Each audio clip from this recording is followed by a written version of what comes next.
Hey everybody, and welcome back to 2BeLikeChrist. Today's video, Matthew chapter 8, verses 14 through 17. Let's go.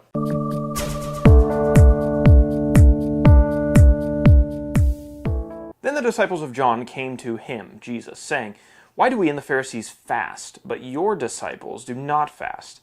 And Jesus said to them, "Can the wedding guests mourn as long as the bridegroom is with them?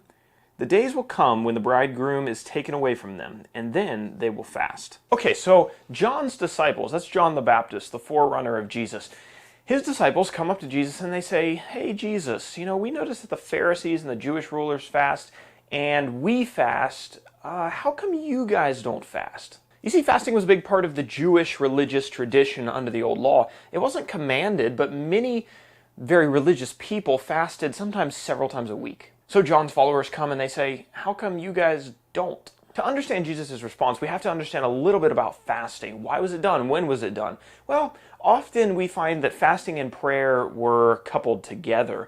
And it was often done when a big decision had to be made, or someone was seeking the guidance of God, or often when people were sad and in sorrow and something tragic had happened. Jesus uses this illustration that will be used several times throughout the rest of the New Testament, and that is of him as a bridegroom and his followers as the bride. Jesus says there's no reason for my disciples to fast because this is a time for rejoicing. God, the Messiah, is here to bring salvation to the world, and if my disciples need guidance of any kind, they can come directly to me and ask. All right, verses 16 and 17. "No one puts a piece of unshrunken cloth on an old garment, for the patch tears away from the garment, and a worse tear is made. Neither is new wine put into old wineskins. If it is, the skins burst, and the wine is spilled, and the skins are destroyed. But new wine is put into fresh wineskins, and so both are preserved." What's all that about? So Jesus gives us two pictures here. The first one is of a garment, a piece of clothing that needs repaired. And he says, you don't put a new piece of cloth on an old garment to patch it up. Why is that? Well, you ever bought a sweater at the store? You wear that sweater the first time and you're like, "Oh, I love this sweater." And then you put it in the washer and it comes back and it's like 2 sizes smaller than when you initially bought it. Now, your old shirts or pants that you wash, they don't shrink up. They're done shrinking.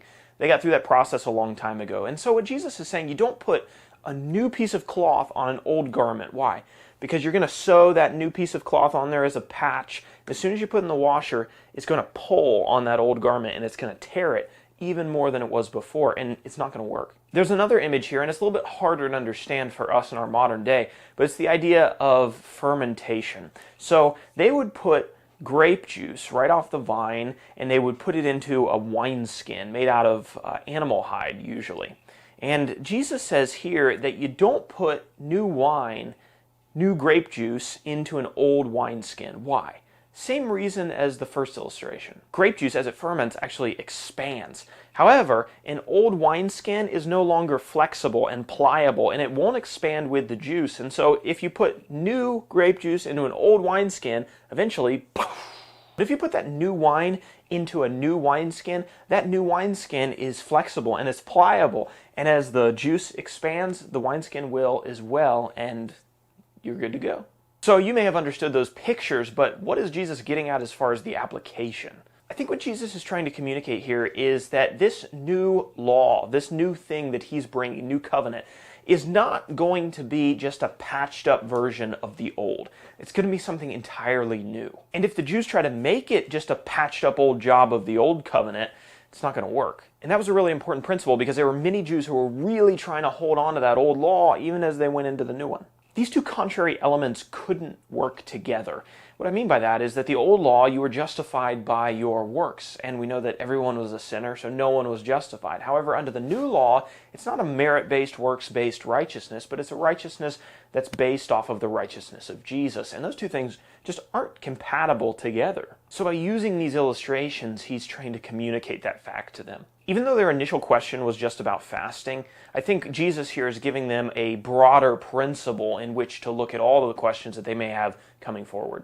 And although very few of us are Jews watching this video, probably a small percentage, let me make application of this to our own lives as people who are being called out of the world and being called to be Christians. There's a good principle here about how two contrary elements can't mix. It'll tear your life apart. And so a lot of people, and unfortunately a lot of Christians, live their new Christian life as if they're really just living their old life and it has a few holy patches slapped on. And unfortunately, as we communicate the gospel to people as Christians, sometimes we communicate it in this way that, well, yeah, you can pretty much continue living the same life that you're living. There's just a few things you have to do, like don't sleep around and, get baptized. But that is not how Jesus or the apostles present the gospel. They present it as if this is something new. In fact, Jesus and Paul are both saying you have to die to your old self. There's two versions of you. There's the one that you were before you were a Christian, and there's a totally different one after you became a Christian. It's a new life, not just a patch job. So as we think about that, we cannot serve two masters. We have to live this new life that Christ has called us to. Thank you everybody for watching the channel. We did surpass 1,500 subscribers the other day, and I'm super thankful. Thank you to everyone who subscribed and watched the videos. We will continue down this path. The second podcast in the podcast series is going to come out this week, and I hope that you will subscribe if you're not already so that you don't miss that. Like, comment, subscribe, share the video, and I'll see you next time. Bye.